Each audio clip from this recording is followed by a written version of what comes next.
Salut tout le monde et bienvenue sur ma chaîne YouTube Une Seconde Rocks. Aujourd'hui, je me lance dans une grosse analyse qui sera divisée en 3 parties. Parce que je suis folle, puis parce que surtout, je suis motivée. Surtout aussi parce que c'est une œuvre complexe et j'ai voulu vraiment la creuser en profondeur et vous partager tout ce que j'avais à dire sur cette œuvre-là. Voici donc cette première partie de mon analyse de La part de l'autre d'Éric Emmanuel Schmitt.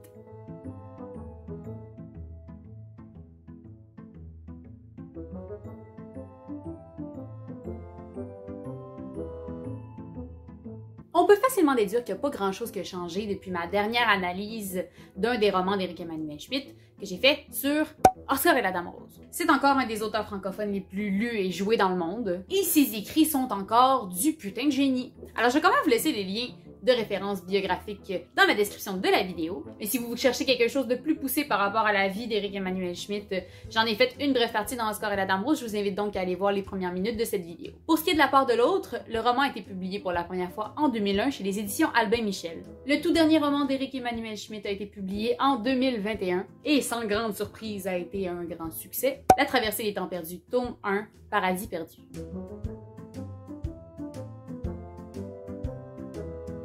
Ce roman est divisé en 4 parties et ça alterne entre 2 histoires. D'un côté, on nous raconte la vie du dictateur Adolf Hitler à partir du moment où il a été refusé à l'Académie des Beaux-Arts de Vienne. Et on poursuit dans les détails sa vie qui l'a mené à vivre la vie qu'il a vécue et devenir le dictateur qu'il est devenu, jusqu'à son suicide en 1945. En parallèle avec cette biographie, l'auteur nous partage la vie d'Adolphe, dans une réalité alternative où il aurait été accepté à l'Académie des Beaux-Arts et qu'il aurait poursuivi une carrière de peintre plutôt qu'une carrière dans l'armée. Mais il est important de ne pas oublier que tout au long de votre lecture, vous voyagez entre 2 versions du même personnage, du même homme, de la même personne. Mais ça, on y reviendra un petit peu plus tard. Notez bien que pour séparer les moments de l'histoire où je vais parler de la version alternative ou de la version biographique d'Adolf Hitler, je dirais Hitler, lorsque je parlerai vraiment de la figure dictatoriale qui a réellement existé, et je dirai Adolphe lorsque je parlerai de la version alternative de Éric Emmanuel Schmitt. C'est d'ailleurs une distinction qui est clairement faite dans le roman, donc vous allez probablement pouvoir plus facilement suivre avec cette distinction-là. Poursuivons.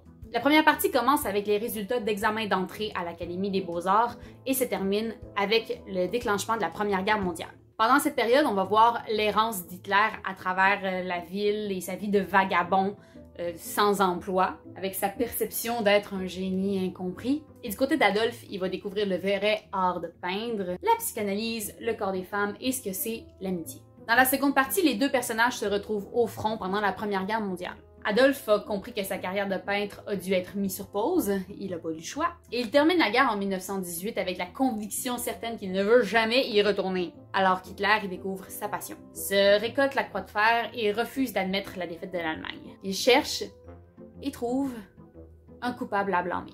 Dans la 3e partie, c'est l'après-guerre. Adolphe est professeur, a 2 enfants, une femme qu'il aime. Pour ce qui est d'Hitler dans cette dernière partie, nous connaissons tous, du moins à certaines échelles, sa dictature nazie. Nous suivons donc toute cette partie de sa vie jusqu'en 1945, où il s'est suicidé après la réalisation de sa défaite évidente. On n'est pas dans la description d'événements par un style, disons, autobiographique où on passe d'une année après une année et on reste dans les faits de la chose. On est vraiment dans un récit où le lecteur est accompagné par les personnages à travers tout son processus, tout son développement.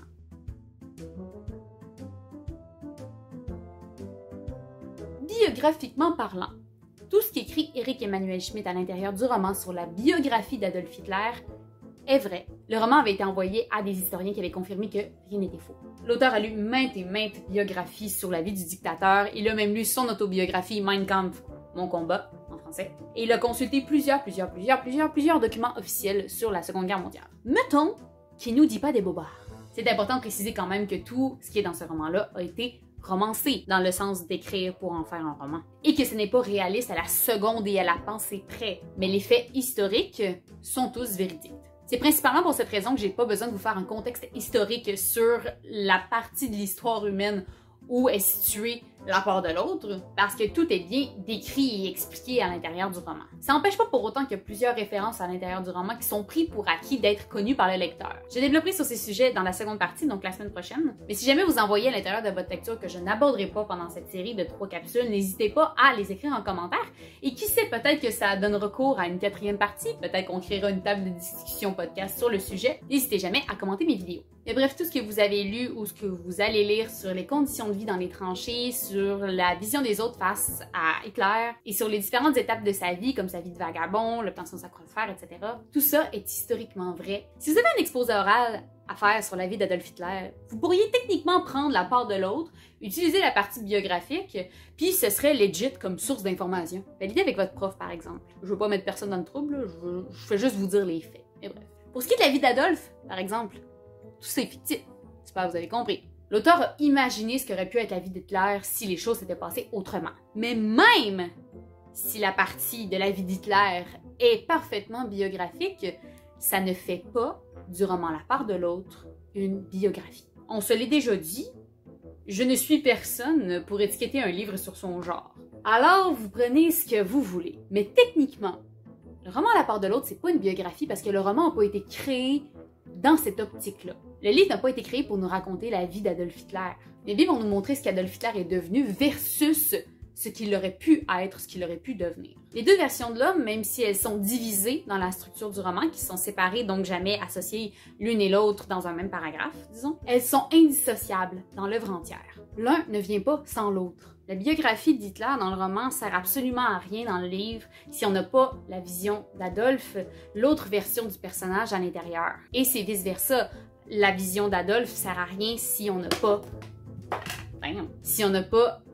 Hitler de l'autre côté pour nous montrer ce qui s'est réellement passé. Et c'est ce que globalement l'auteur essaie de nous faire passer d'une certaine façon dans sa morale. Ces deux versions qu'ont été et qu'aurait pu devenir Adolf Hitler étaient enfermées dans son propre corps, comme le personnage et ce qui est écrit dans le roman est emprisonné entre la couverture et la 4e de couverture. Poursuivons là-dessus.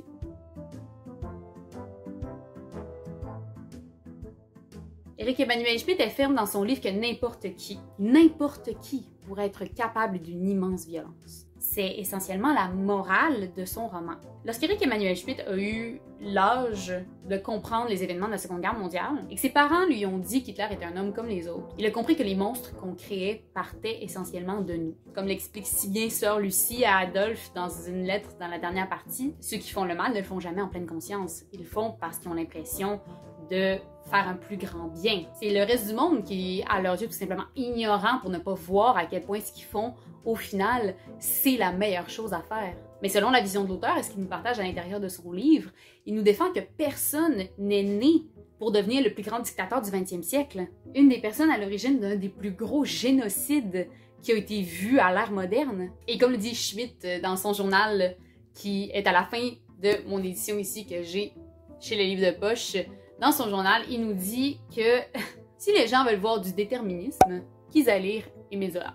Il défend que d'un point de vue éthique, en prenant des positions différentes, des décisions différentes, on peut devenir différentes versions de nous-mêmes. Et c'est ça que le roman nous montre et qui est si dur à accepter. C'est vraiment plus facile de se dire que les criminels sont des catégories à part et qui sont complètement différents du bon peuple. Mais c'est pas le cas.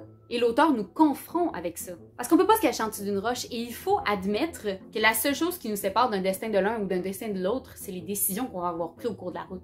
Dans le cas de notre personnage, dans le cas de l'évolution du roman, le choix d'être admis ou pas à l'Académie des Beaux-Arts ne dépendait pas d'Adolf Hitler, mais bien de l'énergie qu'il mettait dans sa candidature et la perception que le jury allait avoir pour son admission ou pas. Mais outre ça, Hitler a pris les décisions qu'il a prises et il a fini là où il a fini. On va pas aller dire que c'est la faute de l'Académie des Beaux-Arts s'il y a eu un génocide pendant les années 40. Dans le roman, Adolf aurait pu tomber en amour avec la guerre comme Hitler pendant la Première Guerre mondiale. Mais comme le dit Schmitt, son roman, c'est pas du déterminisme. L'humain n'est pas condamné à devenir quelque chose inévitablement. On a toujours le choix de devenir la meilleure version de nous-mêmes. Sans nier que ça peut être beaucoup plus facile pour certains que pour d'autres, parce qu'on n'en est pas avec les mêmes privilèges, les mêmes prédispositions, la même facilité dans la vie, n'est-ce pas? On peut toujours devenir la meilleure version de nous-mêmes et il n'est jamais trop tard, du moins pour essayer.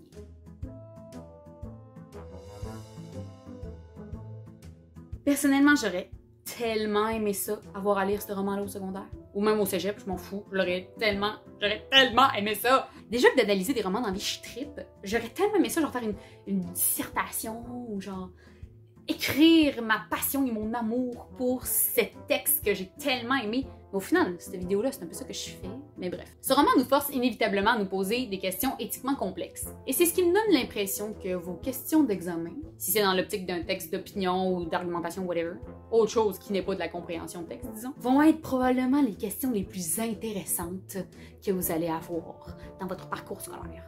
Parce que c'est dur d'avoir une opinion complètement fermée ou ferme, du moins, sur tout ce qui est montré à l'intérieur du roman, tout ce qui est débattu à l'intérieur du roman. Et dans la vision de l'auteur qui nous est partagée dans ce procédé-là, qui n'est pas nécessairement celle du lecteur. Le pourquoi l'auteur a décidé d'écrire son livre est vraiment très clair et fondamental dans la lecture de l'œuvre. Mais ça ne veut pas dire que vous avez à être d'accord avec sa vision des choses, ou la façon dont il aborde le sujet, ou qu'il a décidé de créer le parcours de ces personnages, de raconter le parcours de ces personnages. Qu'est-ce qui nous différencie des criminels? Est-ce que l'humain naît mauvais ou naît bon? À quel point le parcours d'une petite décision peut changer le trajet d'une vie complète? C'est des questions qui nous seraient inévitablement posées si on étudiait cette œuvre dans l'optique d'un cours de philosophie, par exemple. Mais au secondaire, et plus particulièrement dans vos cours de français où on vous fait lire des romans comme ça, on vous incite à travers les œuvres que vous lisez, à vous poser des questions existentielles sans pour autant vous exposer à la théorie philosophique sur les divers concepts qui forcent l'humain à agir d'une manière ou d'une autre. Juste pour voir comment vous réagissez à la complexité de l'être humain, avant même d'être confronté à la notion, à l'éducation sur le sujet. Comment naturellement vous êtes confronté à ça, à la perplexité humaine, à quel point on pense tout savoir sur l'humain, mais qu'en fait on sait probablement rien au final. Quelle est votre position à vous par rapport à ça, avant même qu'on vous fasse étudier le sujet? Parce que peu importe votre opinion, peu importe à quel point votre opinion va changer avec le temps, ou va rester la même par rapport aux expériences et aux informations que vous allez acquérir avec le temps, avec la maturité, avec l'éducation, avec votre vieillesse. Peu importe si vous avez un pied à terre sur vos convictions ou si vous n'arrivez pas à vous pencher d'un côté ou de l'autre, peu importe l'âge que vous avez au moment de lire ces œuvres, et en particulier la part de l'autre, l'important, au moment de lire ce roman-là, c'est juste de vous poser des questions. Peu importe la réponse aux questions qu'on va vous poser ou que vous allez vous poser, l'important pour vos profs, c'est de vous voir réfléchir. Que votre réponse soit claire et déposée dans votre tête, où vous n'ayez aucune putain d'idée où est-ce que vous vous en allez ou où est-ce que vous penchez. Vous pouvez être bien flou puis perdu dans vos convictions. Tant que vous vous posez des questions, c'est ça qui est le plus important. Que vous réfléchissiez, que vous vous demandiez des choses, que vous vous demandez « Hey, est où ma position là-dessus? Est-ce que j'en ai une? Est-ce que je suis pour? Est-ce que je suis contre? Est-ce que je suis quelque part entre les deux? Est-ce que je comprends ce que ça veut dire d'être quelque part entre les deux? » Le plus important, c'est juste de réfléchir et de montrer que vous réfléchissez. C'est ça que vos profs veulent vous faire faire en vous faisant lire des romans comme ça. Et j'espère que vous allez avoir du fun à le faire, du fun à le lire, puis du fun à vous demander qu'est-ce que vous pensez par rapport à tout ça, qu'est-ce que vous pensez de la vision de l'auteur par rapport à son œuvre, par rapport à ce qu'il veut nous transmettre. C'est tellement large les questions que on nous pose à l'intérieur de ce roman-là, que ça se peut que vous soyez perdu, mais la partie le fun puis la partie intéressante, c'est juste de se demander, de discuter entre nous. C'est ça qui ouvre à la conversation et qui ouvre à l'ouverture d'esprit. J'espère que vous allez avoir du fun à passer au travers ces capsules avec moi, ces analyses que j'ai faites, ces trucs que j'ai voulu pousser du plus maximum de mon cerveau. Mais surtout votre lecture et votre travail par rapport à cette œuvre-là. J'espère que vous allez apprécier le processus, outre que les réponses que vous allez peut-être découvrir en chemin. C'est tout pour cette première capsule sur la part de l'autre. J'espère que vous allez l'avoir trouvée pertinente et que vous allez vouloir regarder la prochaine. La semaine prochaine, on va parler de la controverse qui va avoir eu lorsque Eric Emmanuel Schmitt a commencé le processus d'écriture de la part de l'autre. On va aussi parler de la maîtrise de l'effet papillon et son importance dans le roman. Et je vais décortiquer avec vous ce qu'est la psychanalyse et comment ça vient influencer l'évolution du roman et qu'est-ce que c'est aussi le mouvement surréaliste en peinture et pourquoi avoir fait Adolf Hitler dans la partie fictive de son roman, un peintre surréaliste. On analyse ça la semaine prochaine. D'ici là, je vous souhaite bonne semaine et à bientôt!